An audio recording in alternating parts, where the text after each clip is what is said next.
Sachez que c'est un très grand plaisir pour moi d'être aujourd'hui des vôtres en cette si belle ville de Milan.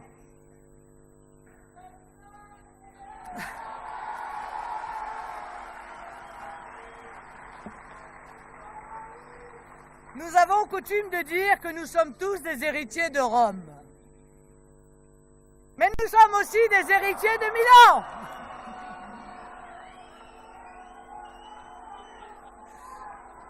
Mais nous sommes aussi des héritiers de Milan et Hans Christian nous le rappelait il y a quelques minutes. Comment oublier qu'il y a 17 siècles fut rendu ici par l'empereur Constantin l'édit de Milan qui permit à la religion chrétienne d'être librement pratiquée dans l'Empire romain. Et à partir de ce moment, depuis l'édit de Milan justement, commença à se constituer le socle de nos civilisations, indubitablement sédimenté depuis ses racines chrétiennes.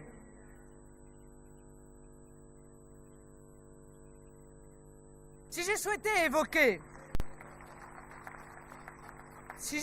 évoquer pour introduire mon propos l'édit de Milan, c'est pour mieux mettre en avant cette escroquerie politique, historique, culturelle, économique et au final humaine qu'est l'Union européenne.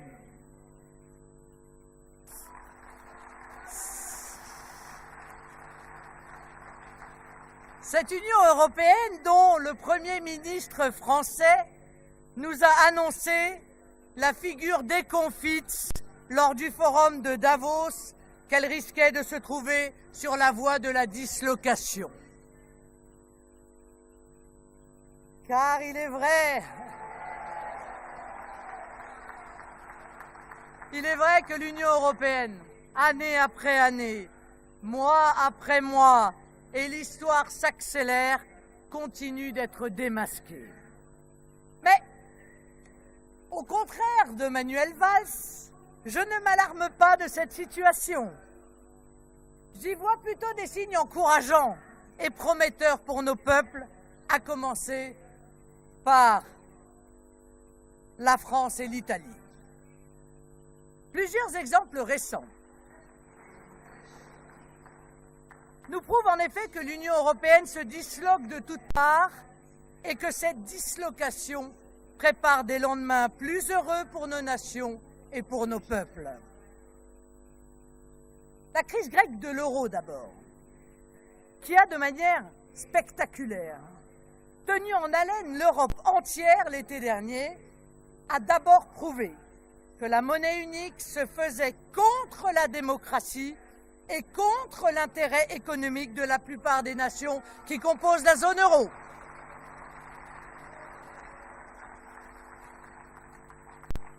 Cette crise a permis à beaucoup de nos concitoyens de comprendre que le retour concerté aux monnaies nationales et la transformation de l'euro-monnaie unique en simple euro-monnaie commune permettrait de gagner sur de nombreux plans. Ce serait d'abord la fin de l'austérité obligatoire et des souffrances inutiles qu'on inflige au peuple européen, au peuple du sud de l'Europe en premier lieu. Ce serait aussi pour la plupart des nations, aujourd'hui sous le joug de l'euro, le retour de la compétitivité face aux pays qui jouent la dévaluation salariale. Ce serait la liberté monétaire pour ajuster au mieux la monnaie, qui n'est qu'un instrument et ne devrait pas être un objectif. Tout le monde commence à le comprendre. Tout le monde commence à le comprendre mieux. Puisqu'on m'a dit d'ailleurs que les sondages récents indiquaient qu'une majorité des Italiens souhaitaient désormais la fin de l'union monétaire et le retour concerté aux monnaies nationales.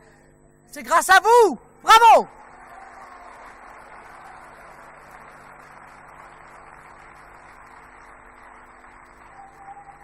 De tout cœur, je souhaite que ce débat sur la monnaie unique, actif ici, le devienne dans toute l'Europe et conduise notamment les nations du sud du continent à comprendre qu'elles auraient tout intérêt à demander la fin de cette expérience néfaste. Ah, on nous avait vendu l'euro, comme on nous avait vendu l'Union européenne dans son ensemble, comme l'instrument de la paix entre les nations du continent. Force est de constater aujourd'hui que ces projets hasardeux font les germes du conflit entre les nations européennes, montent les peuples européens les uns contre les autres.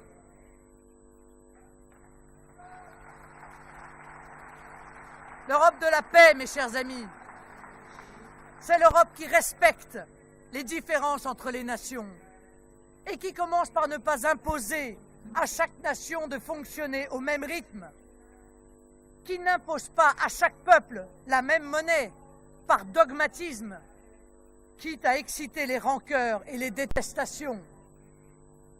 Il n'y a pas que l'euro, l'enfant de cette idéologie post-nationale, qui soit aujourd'hui en sursis. Il y a bien entendu les options diplomatiques de l'Union européenne, qui sont aujourd'hui pointées du doigt et que les nations européennes souhaitent remplacer par des choix plus justes, plus conformes à leurs intérêts.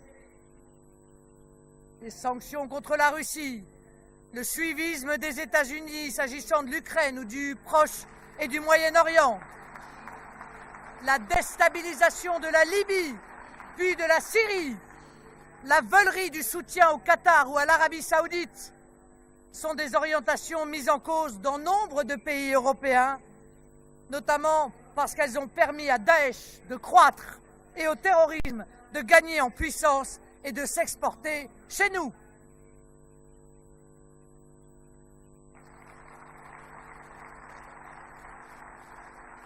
Partout, on le sent, l'opinion publique se retourne pour contester le dogmatisme et la diplomatie européenne, son bellicisme et au final, sa dramatique inefficacité. Là encore, on constate que cette Union européenne, entraînée par les diktats allemands et américains, emmène le continent vers la guerre, alors que les peuples, bien entendu, veulent la paix. Un autre pan de l'Union européenne qui se disloque aujourd'hui, c'est l'espace Schengen. Et permettez-moi encore de m'en réjouir. Cette dislocation correspond à la fois à une volonté très clairement exprimée par les peuples européens et à leur intérêt bien compris. Ce que l'on dénomme la crise des migrants a révélé en profondeur les immenses turpitudes de Schengen et est en train de précipiter sa fin. L'accueil massif, ininterrompu des migrants, dont nos dirigeants souhaitent l'installation définitive dans nos pays, a révélé les véritables tenants de la politique voulue par l'Union européenne. L'immigration massive est désormais accélérée. C'est l'ultime bras armé de la politique européiste et de son projet funeste, appauvrir et dissoudre les nations européennes, noyer à jamais les civilisations.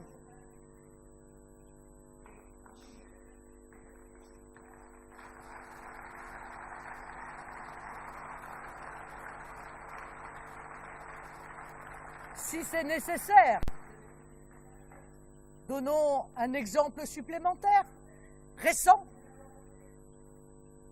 Leur projet, qu'ils comptent faire aboutir très prochainement, de substituer aux polices aux frontières et aux douanes nationales un organisme exclusivement européen, placé sous la seule autorité de la Commission européenne.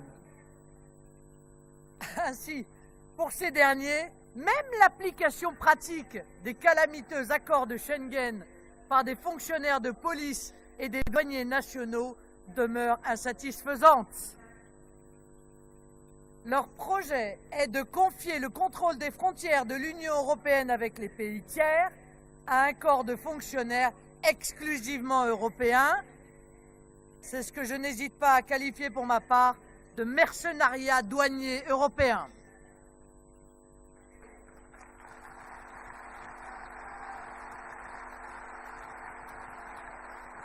Il y a fort à parier, mes chers amis, que ce corps de fonctionnaires européens, sous la coupe exclusive de la technocratie bruxelloise, signifierait la disparition définitive et irréversible de l'ensemble des frontières, internes comme extérieures, à l'Union européenne. Par conséquent, contrairement aux paroles récurrentes et lénifiantes des europhiles béats, ce n'est pas de plus d'Europe dont nous avons besoin, mais de plus de souveraineté pour nos nations.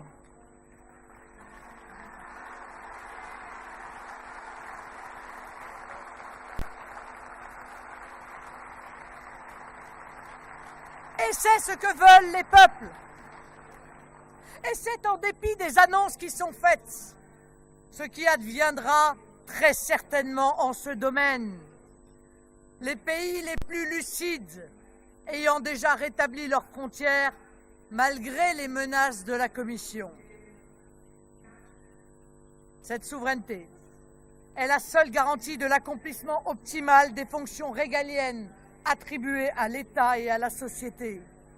Elle a partout fait ses preuves, tant pour son efficacité que pour son caractère juste. Nous n'en pouvons plus de cette Union européenne qui s'immisce partout, qui squatte nos pays et qui squatte de plus en plus notre intimité. La semaine dernière, ils exprimaient le désir de légiférer sur le partage des tâches ménagères entre hommes et femmes. J'espère que vous avez des grands lits, parce que l'Union européenne compte venir dormir entre vous et votre femme ou vous et votre mari. Voilà.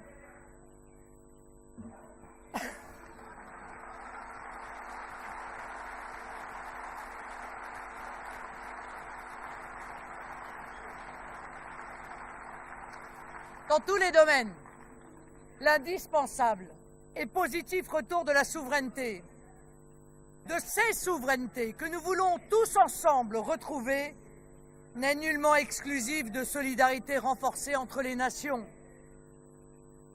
L'Europe des solidarités, l'Europe des projets communs existe déjà. Elle n'a jamais eu besoin de Bruxelles pour s'établir et pour prouver toute sa compétence et son efficacité. Parce qu'elle repose sur la coopération optimale dans plusieurs domaines respectifs, la quintessence des performances et des savoirs, c'est précisément les coopérations entre nations. Souvenons-nous, il y a 50 ans, de cette conférence de presse où le général de Gaulle évoquait ce que devait être, selon lui, le génie européen. Selon lui, Goethe, Cervantes, Chateaubriand, auxquels nous ajouterons pour notre part, chers amis italiens, Dante, furent des génies de la littérature parce qu'ils le furent respectivement dans le cadre de leurs écrits dans leur langue nationale. Et certainement pas par un certain espéranto ou volapük intégré. C'est pourquoi nous croyons à cette Europe des coopérations, dans le respect des pleines et entières souverainetés de nos États respectifs.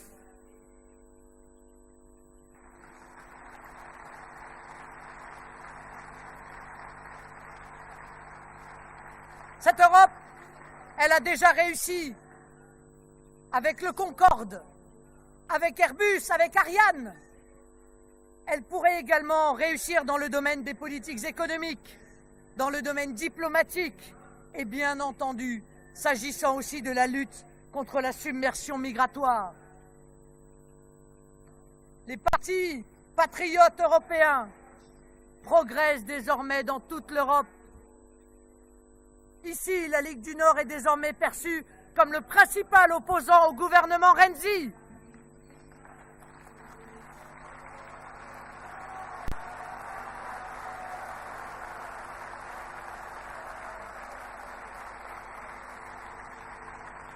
Nos amis autrichiens du FPE progressent invariablement, élection après élection, devenant le premier parti d'Autriche. Il en est de même de nos amis néerlandais, du PVV, dont nous connaissons le talent et le courage, et qui courent, eux aussi, en tête de la course. En Flandre, le Vlaams-Belang est sur une pente ascendante qui va lui permettre très prochainement, j'en suis certaine, de retrouver les sommets qu'il a connus naguère. Ils ont doublé leurs intentions de vote en quelques mois.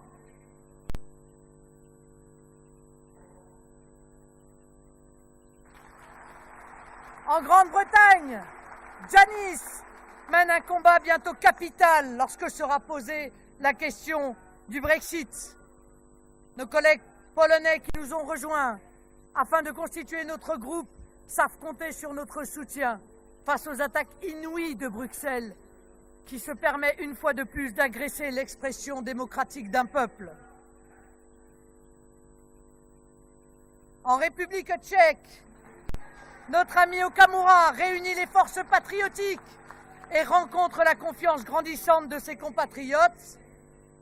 En Roumanie, notre ami Laurențiu Rebega, qui lance une nouvelle formation politique, Force nationale, viendra bientôt se mêler à la lutte pour la conquête du pouvoir.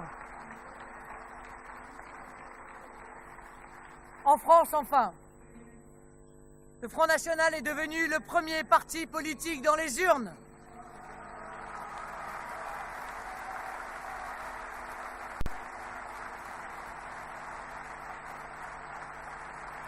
Et le courant d'idées que nous représentons est en passe de devenir majoritaire dans les esprits.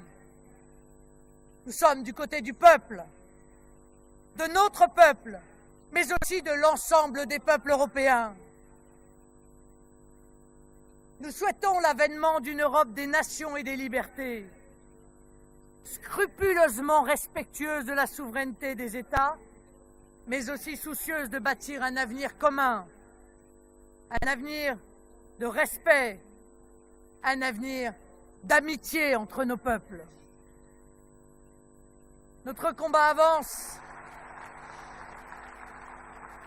Nos idées sont sur le point de gagner, plus vite peut-être que nous le pensons. Comme le disait si magnifiquement saint Ambroise de Milan, que je tiens à citer ici devant mon ami Matteo Salvini, la lumière des mystères pénètre mieux chez ceux qui ne s'y attendent pas. C'est dire si notre marge de progression est encore immense.